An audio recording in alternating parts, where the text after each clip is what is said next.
પણ બહુ જ સરસ મજાનું બટેટીનું તળેલે મટર અને બટેટીનું સ્વાદિષ્ટ શાક. એની અંદર શું મસાલા નાખીએ છીએ, કેવી રીતના કરીએ, ચાલો મારા રસોડામાં હું આ શાક બહુ જ સરસ સ્વાદિષ્ટ બનાવતી હોઉં છું, તમને પણ બતાડું મારી રેસીપી. ચાલો મારી સાથે બનાવી નાખીએ નાની બટેટી અને વટાણાનું શાક. અને નાની બટેટી વટાણાનું શાક શેની અંદર કરશું? મસાલાદાર સ્વાદિષ્ટ ટેસ્ટી પ્રેશર કુકરની અંદર, જે ફટાફટ રીતના થઈ જાય. તો મેં લઈ લીધી છે અહીંયા નાની બટેટી. જો આની અંદર છાલ ઉતારીને આપણે નાની બટેટી એમને જ લઈ લેશું. અને કદાચ મોટા ભાગના બટેટા હોય તો તમે નાના બટકા આવી રીતના કરી શકો. અને સાથે લઈ લીધા છે મેં ફ્રોઝન મટર. મને મળશે અહીંયા ઓસ્ટ્રેલિયામાં ફ્રોઝન મટર. જો તાજા હોય તો વધારે સારું, ફ્રોઝન હોય તો ગરમ પાણીમાં થોડા ધોઈને આ રીતના લઈ લેવાના છે. પ્રેશર કુકરની અંદર 4 ટેબલ સ્પૂન જેટલું તેલ. 4 ટેબલ સ્પૂન તેલની અંદર આપણે બટેટાને લઈ લેશું સોતડીને, એટલે કે આપણે સાતડી લેશું આપણા આ બટેટા. તો એની અંદર આપણે આ બધા બટેટા લઈ લેશું. બટેટા આપણા સોતરાતા હશે તેલની અંદર તરત જ સોતડાઈને થઈ જશે સોફ્ટ.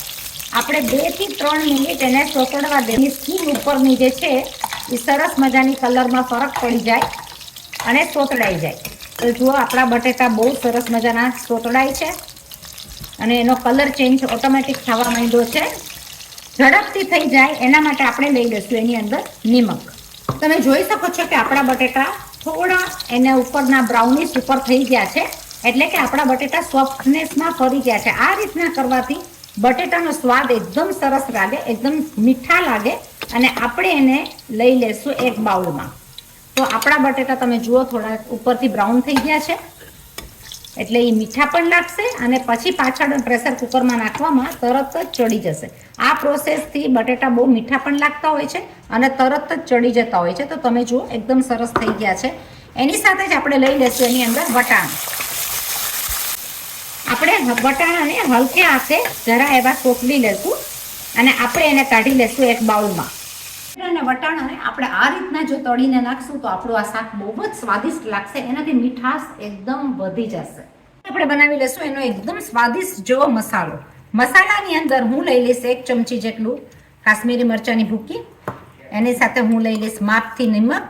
માપ અનુસાર તમારા ઘરમાં કેવું નિમક ખવાતું હોય એ પ્રમાણે, અને તમારા ઘરમાં કેવી તીખાશ ખવાતી હોય એ પ્રમાણે તમારે લેવાનું. અડધી ચમચી હું લઈ લઈશ હળદર અને 1 ચમચી હું લઈ લઈશ ધાણા જીરું. ધાણા જીરું સાથે હું લઈ લઈશ અડધી ચમચી આમચૂર પાવડર.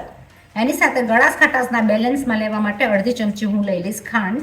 આપણે આ બધો મસાલો એની અંદર સાથે નાખીને એની સાથે સ્વાદ વધારવા માટે હું લઈ લઈશ 5 ચમચી જેટલી તીખી મરચાંની ભૂકી.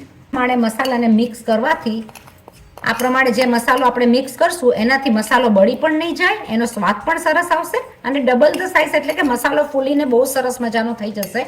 આ પ્રોસેસ કરવામાં મસાલાની સ્વાદ બહુ જ જળવાઈ રહે છે અને શાક બહુ જ સ્વાદિષ્ટ થાય છે. તો હું લઈ લઈશ અડધા કપ જેટલું એની અંદર પાણી. એને હું કપ નાખીશ મસાલાને મિક્સ. તમે જુઓ એનો કલર કેટલો સરસ મજાનો આવ્યો છે. આ મસાલો થઈ ગયો છે આપણો સ્વાદિષ્ટ મસાલો મિક્સ. એ આપણા શાક માટે સ્વાદ એકદમ જ વધારશે. હવે આપણે લઈ લઈશું ખડો મસાલો નાખીને, એટલે કે બીજો બધો મસાલો નાખીને એકદમ સ્વાદિષ્ટ જેવો ગ્રીન મસાલો, એટલે કે લીલો મસાલો. જોડે આપણે નાખશું લસણ. એની અંદર આપણે નાખી દઈશું 1 મરચું. એમાં આપણે નાખી દઈશું 1 ટેબલ સ્પૂન જેટલા ધાણા, એટલે કે આખા ધાણા. 1 ટેબલ સ્પૂન આખા ધાણા સાથે હું લઈ લઈશ 1 ટેબલ સ્પૂન જેટલા તલ. આનાથી ને તમારા મસાલાની ગ્રેવી એકદમ સરસ મજાની વધશે. આપણે એની અંદર નાખી દઈશું 1 આદુનો કટકો અને આપણે લઈ લઈશું આદુ લસણ બધું સાથે નાખીને આની કરશું પેસ્ટ.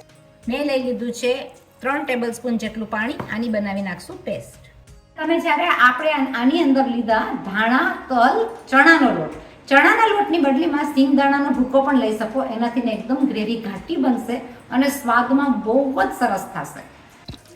તમે જોઈ શકો છો કે આપણે આ બધો મસાલો મસ્ત મજાનો તૈયાર કરી લીધો છે. એટલે આપણી આ મસાલાની પેસ્ટ તૈયાર છે. આપણી 3 પેસ્ટ એકદમ સરસ મજાની તૈયાર છે. એટલે કે આ 2 પેસ્ટ તો તૈયાર જ છે અને જોડે ચણાનો લોટ આપણે લઈ લીધો છે 1 ટીસ્પૂન જેટલો. તો આપણે કરશું મસાલેદાર સ્વાદિષ્ટ પ્રેશર કુકરનું આ શાક. આપણે લઈ લીધું છે 4 ટેબલ સ્પૂન જેટલું તેલ. આપણે જેમાં વટાણા અને બટેટા કર્યા હતા એ જ પ્રેશર કુકરની અંદર આપણે કરશું. તો આપણે લઈ લઈશું એમાં માપથી સ્વાદ વધારવા માટે જીરું. મેં 1 ટીસ્પૂન જેટલું જીરું લઈ લીધું છે. એની સાથે હું લઈ લઈશ ખડો મસાલો. તો મેં લઈ લીધું છે 1 લાલ મરચું, તમાલપત્ર, 2 તજ, જેનાથી સ્વાદ અને ફ્લેવર એકદમ જ વધારે સરસ આવશે. અને આપણે લઈ લેશું એની અંદર 2 પિંચ જેટલી હળદર. બધી જ વસ્તુની સાથે આપણે લઈ લેશું આપણો આ બનાવેલો મસાલો.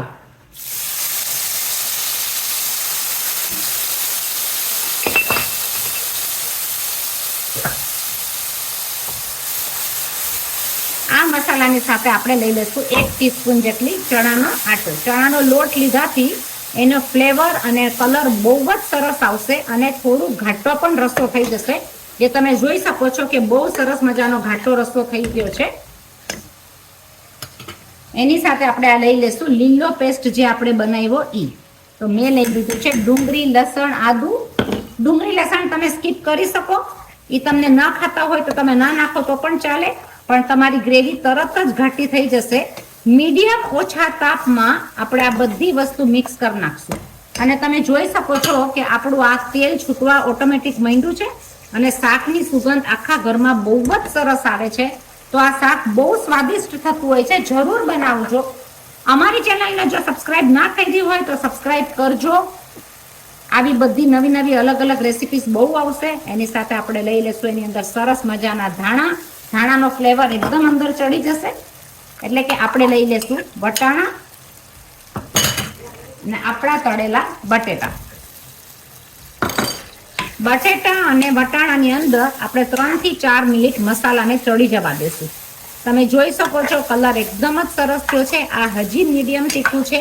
તમે થોડો કાશ્મીરી ચટણી વધારે નાખો તેનો કલર બહુ જ સરસ આવશે.